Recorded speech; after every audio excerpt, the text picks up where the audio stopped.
Shalom Be Pro, Be Success, Be Profesional. Kita belajar berapa minggu ini tentang tembok-tembok iman. Nah, minggu lalu kita belajar tentang tembok pikiran. Pikiran ini seringkali dipakai oleh iblis untuk menjatuhkan kita. Pikiran paling gampang sekali untuk bisa iman kita bisa runtuh. Kenapa? Karena lewat pikiran iblis pakai untuk kita bisa berpikir bahwa sesuatu yang kita terima, sesuatu yang terjadi dalam kehidupan kita itu mustahil bisa terjadi. Dan kita mulai tidak percaya lagi kepada Tuhan. Itu seringkali dipakai oleh iblis lewat pikiran kita. Nah, sekarang ini kita belajar tentang the wall of faith, yaitu tembok iman. Kita lihat ayatnya di 1 Timotius 4 ayat yang ke-7 sampai 8. Saya akan bacakan. Tetapi jauhilah tahayul dan dongeng nenek-nenek tua. Latihlah dirimu beribadah. Latihan badani terbatas gunanya. Tetapi ibadah itu berguna dalam segala hal karena mengandung janji, baik untuk hidup ini maupun hidup yang akan datang. Kita lagi lihat satu ayat lagi di dalam 1 Korintus 3 ayatnya yang ke-10. Nah, Alkitab berkata di situ berbicara tentang dasar dan bangunan. Ayat yang ke-10. Sesuai dengan kasih karunia Allah yang dianugerahkan kepadaku, aku sebagai seorang ahli bangunan yang cakap telah meletakkan dasar dan orang lain membangun terus di atasnya. Tapi setiap orang harus memperhatikan bagaimana ia harus membangun di atasnya. Karena tidak ada seorang pun yang dapat meletakkan dasar lain dari dasar yang telah diletakkan oleh Yesus Kristus. Ayat yang ke-12. Entahkah orang membangun di atas dasar ini dengan emas, perak, batu permata, kayu, rumput kering, atau jerami.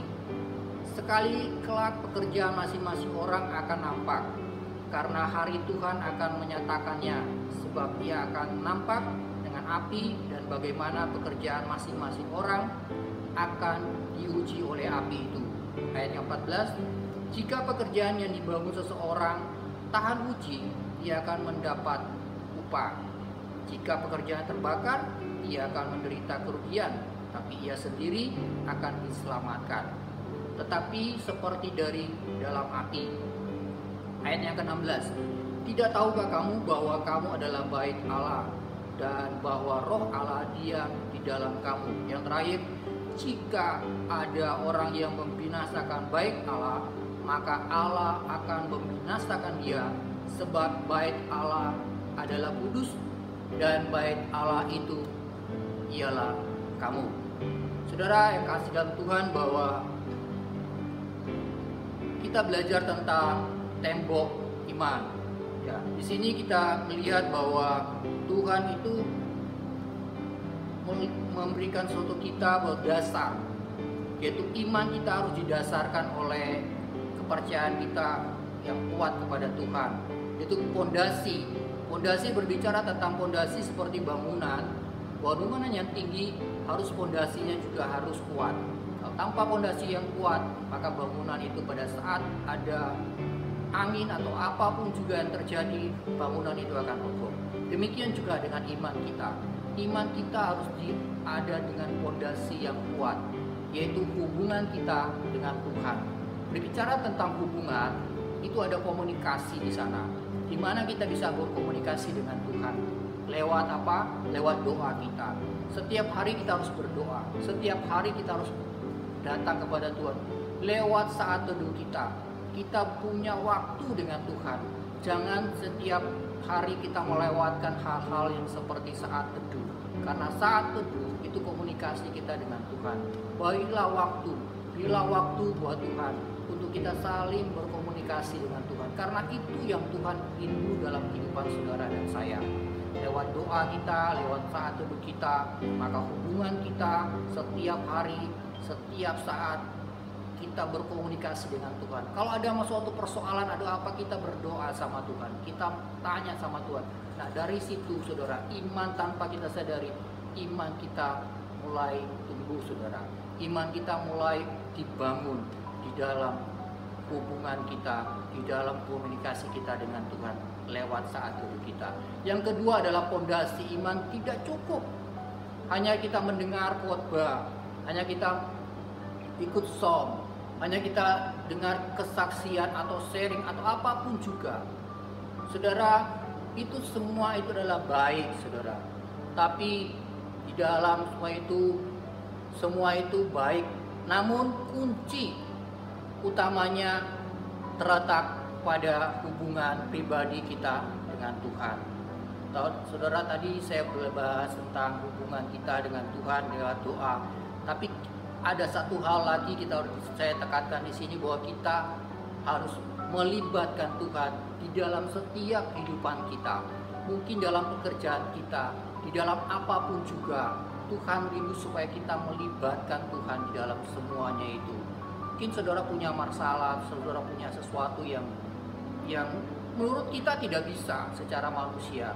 Tapi pada saat kita datang sama Tuhan, kita berdoa, kita minta Tuhan, tolong Tuhan. Karena di situ ada sesuatu yang Tuhan akan tunjukkan ke kita. Tanpa kita sadari, iman kita mulai tumbuh. Tanpa kita sadari bahwa iman kita mulai, kita melihat bahwa ada suatu perubahan demi perubahan setiap hari. Dan yang terakhir saudara, bagaimana kita membangun kekuatan iman itu setiap hari. Kalau kita tadi sudah belajar tentang berdoa, kita sudah belajar untuk menyerahkan semuanya kepada Tuhan. Yang terakhir kita belajar bahwa satu hal yang harus kita ingat, bahwa firman Tuhan itu ya dan amin. Setiap hari kita harus merenungkan firman Tuhan. Kita baca firman Tuhan, kita baca Alkitab, merenungkan firman Tuhan. Memang mungkin hari ini saudara baca, besok lagi saudara baca dengan ayat yang sama. Tapi Tuhan kasih sesuatu hikmat untuk kita bisa mengerti ayat ini, besok berubah lagi saudara. Dan kita belajar dari situ, maka Tuhan akan menyatakan bahwa sesuatu yang tidak bisa kita pikirkan itu, Tuhan menyatakan sesuatu saudara. Lewat apa? Lewat firman yang kita baca. Kita lihat di Roma 10 ayat yang ke-17. Di sini dikatakan di Roma 10, ya, saya bacakan ke saudara. Ya, di dalam Roma 10 ayatnya yang ke-17.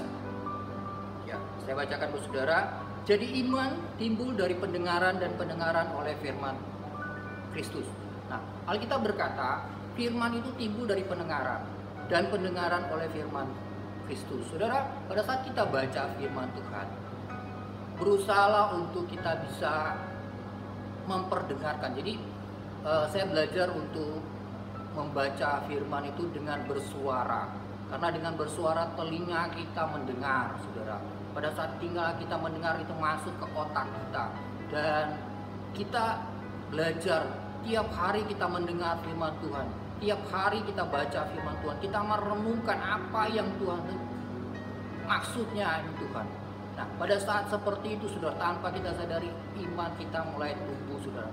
Karena pada saat kita mengalami masalah, pada saat kita mengalami sesuatu di dalam kehidupan kita, kita akan ingat ayatnya saudara. Kita akan ingat, oh iya, dulu waktu mungkin 2 hari yang lalu atau mungkin seminggu yang lalu saya baca, ada suatu ayat yang menguatkan. Ayat ini yang saat ini sama seperti yang saya alami, pergumulan saya alami saudara. Karena dengan perkataan, dengan kita mendengar, itu akan merih kembali saudara. Dan saudara, dan untuk kita bisa iman kita kuat, yang terakhir saudara, mintalah pengalaman pribadi dengan Tuhan. Saudara, dengan pengalaman pribadi dengan Tuhan, saudara akan melihat bahwa penyertaan Tuhan itu setiap hari itu luar biasa saudara.